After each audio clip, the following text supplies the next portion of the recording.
Voici 6 choses qu'il faut arrêter de faire, si tu veux réussir dans la vie. Si tu savais le nombre de personnes qui te jalousent sans que tu ne le saches, tu ferais attention à ces conseils que je vais te partager. C'est malheureux, mais la jalousie est partout autour de toi. Le pire, c'est qu'il s'agit des personnes proches de toi, dont tu ne douterais jamais une seule seconde. Ils sourient quand tu réussis, mais au fond d'eux, ils sont dégoûtés. Et ils donneraient tout pour être à ta place. Méfie-toi des apparences, car certains arrivent très bien à cacher leur jeu. Numéro 1. Arrêtez de partager vos secrets, même à vos meilleurs amis. 9 des 10 amis que vous avez sont faux. Ils utiliseront vos secrets pour ternir votre image, dès que l'occasion se fera ressentir. N'oubliez pas que, même les meilleurs amis peuvent trahir votre confiance et révéler vos secrets aux personnes qu'il ne fallait pas. Si vous partagez un secret avec un ami, il peut vous mettre sous pression, de manière à prendre une décision contraire à votre choix. Voilà pourquoi les grands savants ont toujours gardé le secret de leurs découvertes, et poursuivre leurs inventions en solo. Numéro 2. Arrêtez de partager vos projets avec les autres. Les gens veulent toujours avoir une longueur d'avance sur vous. Même s'ils ne vous le disent pas. Les gens sont jaloux par nature. Pour une raison ou une autre, ils trouveront toujours un moyen de saboter vos plans, de peur que vous n'alliez plus vite qu'eux. Si vous partagez un projet innovant et unique, il y a toujours un risque que quelqu'un d'autre le vole ou le copie. En partageant vos projets, vous pouvez involontairement donner des idées à d'autres personnes qui pourraient les utiliser à leur avantage. De plus, cela peut vous distraire de votre objectif principal. Vous pouvez être submergé par les commentaires et les suggestions des autres, et perdre votre vision originale. Numéro 3. Arrêtez de regretter le passé. Regretter le passé, c'est comme se tirer une balle dans les pieds.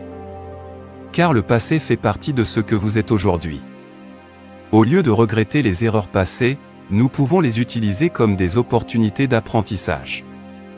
Nous pouvons analyser ce qui s'est mal passé, et comment éviter ces erreurs à l'avenir.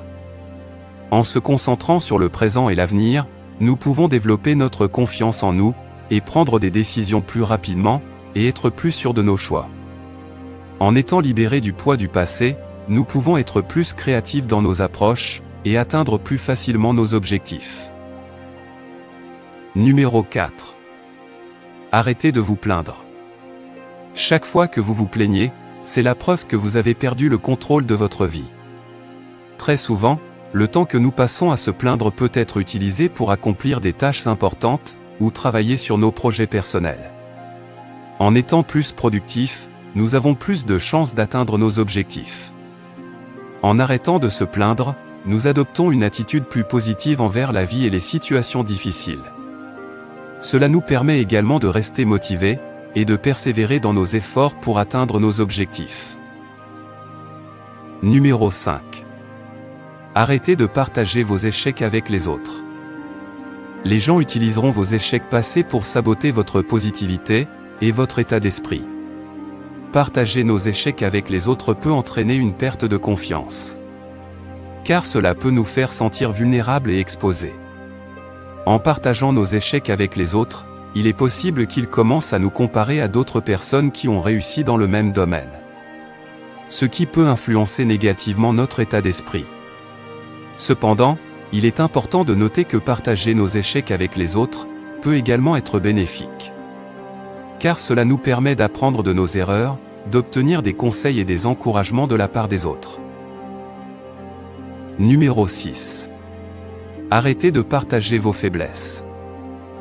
Les gens utiliseront n'importe quoi pour vous faire trébucher, afin de pouvoir rire derrière votre dos. Ils utiliseront vos faiblesses contre vous, dès qu'ils en auront l'occasion. Certaines personnes peuvent utiliser vos faiblesses contre vous pour leur propre bénéfice. Ils peuvent essayer de vous manipuler ou de vous faire du chantage, en utilisant ces informations contre vous. Si vous partagez vos faiblesses avec quelqu'un qui ne respecte pas votre vie privée, ou qui en parle à d'autres personnes, cela peut entraîner une perte de confiance envers cette personne et envers les autres en général. Lorsque vous partagez vos faiblesses avec les autres, il y a toujours un risque qu'ils vous jugent, ou vous critiquent. Cela peut être difficile à gérer émotionnellement, et peut même aggraver votre situation.